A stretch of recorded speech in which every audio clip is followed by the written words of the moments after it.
Como se lo anunciamos, se encuentra con nosotros la asambleísta Olivia Garza para hablarnos del sistema oral de justicia. Buenas noches, Olivia. ¿Cómo estás? Buenas noches, Bienvenida. pues muchas gracias por el espacio, aquí muy contenta de estar con ustedes. Gracias. Fuiste a Sudamérica, fuiste a Chile para ver cuál es la experiencia de este país en cuestión de juicios orales. ¿Cómo te fue? ¿Qué encontraste? ¿Es aplicable en México? Por supuesto que es aplicable en México. La verdad fue una experiencia muy enriquecedora. Tuve la oportunidad de presenciar las audiencias de dos tipos, ¿no? La audiencia que le llamamos de garantías, que es la primer parte del proceso donde un juez determina si esa persona se queda en prisión, tiene una medida preventiva o puede salir en libertad, y ya lo que es propiamente el juicio, que ya hablamos de 3 jueces que son los que deliberan y dan un fallo definitivo en una audiencia, valorando como todos los elementos de prueba, entre los 3 se ponen de acuerdo y dictan sentencia. Entonces, la verdad es que muy interesante, muy rápido.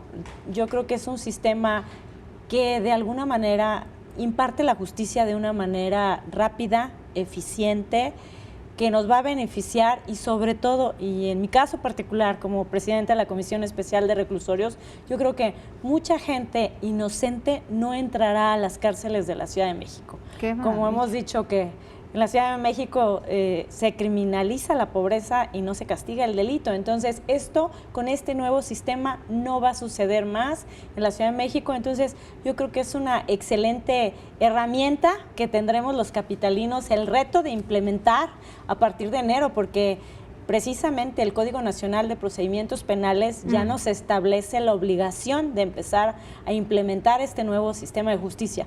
No va a ser algo fácil, va a ser muy complejo, porque incluso los abogados como yo y como muchos, pues estudiamos con otro sistema. Entonces, el romper toda una tradición jurídica pues de 100 años va a ser difícil, ¿no? No va a ser fácil.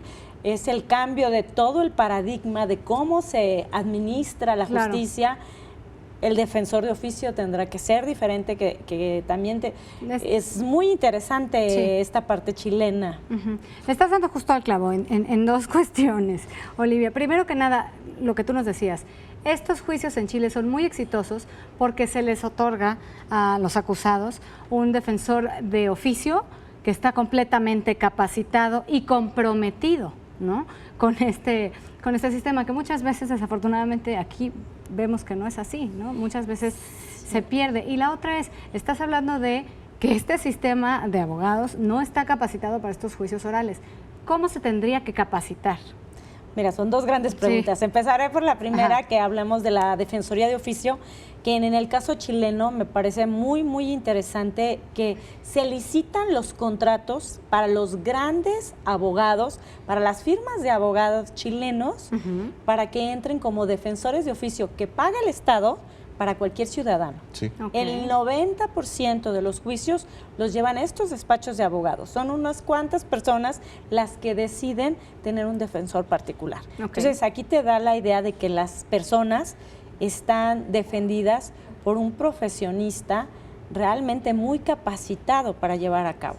Tristemente, en la Ciudad de México, y en contraposición y en defensa incluso de los defensores de oficio, hoy decimos, pues tenemos cerca de 40,000 personas privadas de libertad y tenemos 500 defensores de oficio, poco menos, pues difícilmente los pueden defender, ¿no? Entonces, tendremos, y será parte de mis tareas, ¿no? Que acudir precisamente con el consejero jurídico y plantearle esta situación y este esquema de justicia que ya en otro país se está adaptando, y se está adaptando de una manera exitosa, ¿no? ¿Por qué no entramos a este esquema, ¿no? Muy bien. Hablando de este esquema, me mencionabas que en Chile son en el juicio oral 3 jueces. Aquí sería igual, y en caso de que no o sí, como sea, ¿quién más participa dentro de un juicio oral? Sí, mira, aquí en la Ciudad de México la idea es que sea solo un juez el que realmente esté conociendo del caso. No hay esta opción de 3 jueces.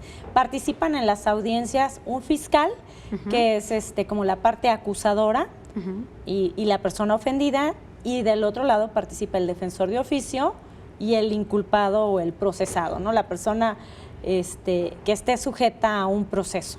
¿Y cuál sería el procedimiento? Es decir, el acusado puede pasar a dar su testimonio, el defensor lo llama al Estado. ¿Cómo es? Digo, porque los vemos mucho en las películas, ¿no? Pero probablemente aquí sea distinto.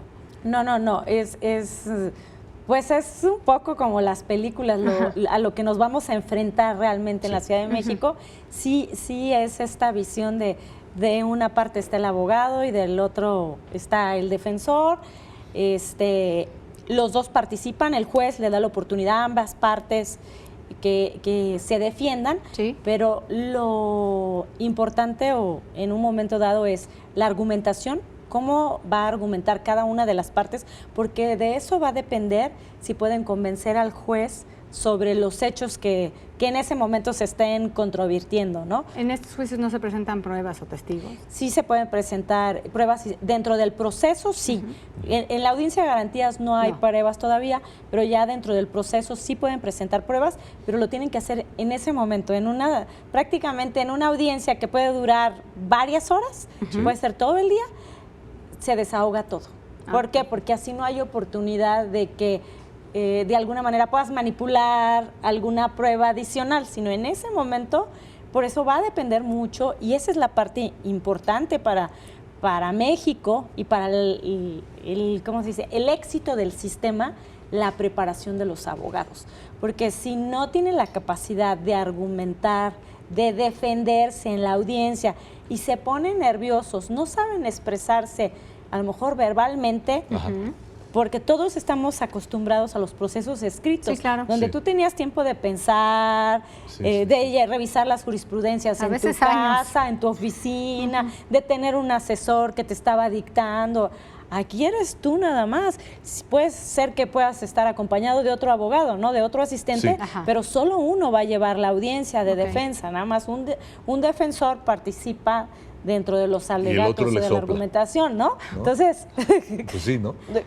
Yo creo que en algún momento sí se podría dar el caso, pero solo uno participa, es el que con el juez se tiene que expresar. Entonces, de su argumentación depende la libertad o no de una persona. Claro está que en este tipo de procedimientos lo que se está buscando y privilegiando es que nadie que no se haya determinado y no existe una sentencia que es penalmente responsable de un delito vaya a la cárcel. Por ejemplo, ¿no? Sí, a ver. Entonces, en esta parte nos da una diferencia muy grande con lo que hoy tenemos. Hoy primero detengo a una persona y la tengo 2 años en el reclusorio y después le digo, disculpe usted, me equivoqué. ¿A eso te referías? Eso no va a pasar. ¿A eso te referías hace rato cuando dijiste, no, eso te entendí, ¿no? Que decías que en la cárcel hay muchos inocentes. Inocentes. ¿Es verdad? Es verdad. ¿En serio la cárcel está llena de inocentes? Hay muchos inocentes que no tuvieron un buen abogado. En tantos años de reportero, a mí me ha tocado entrar muchas veces a los reclusorios, a las cárceles, a los separos, o sea, entonces me ha tocado ver muchas cosas. Y siempre veo escrito ahí, niégalo todo. Y pues todo el mundo es inocente, ¿no? Sí, no, es una regla, fíjate, en la defensa jurídica, si de repente a nosotros como abogados nos preguntan, ¿qué tengo que hacer? Tú de entrada niega, no confieses, porque además incluso la ley nos da esos beneficios, ¿no? De no te autocrimines, ¿no? Es parte como de la defensa, ya cuando estás asistido de un abogado. Pero en el caso de la Ciudad de México tenemos mucha gente pobre que como no tuvo una adecuada defensa y estuvo en el momento y en el lugar no indicado, se encuentra en la cárcel. Y como hoy tenemos muchos policías que les dan bonos o premios porque detienen a las personas, pues a lo mejor estaba echando su cervecita en el abarrote de la esquina y lo levantan porque el policía tiene que hacer números. Y esas cosas suceden, o sea, tristemente. Olivia, desafortunadamente tenemos muy poco tiempo, se nos acabó. Nos quedan muchas preguntas al aire. Nos encantaría que regresaras con nosotros para poder seguir hablando del tema. Pues yo encantada, sí, da para mucho. Muchas gracias. Pues muchas gracias a ustedes. Gracias por lo que hiciste, es tu casa. Muchas gracias. Bueno, buenas noches.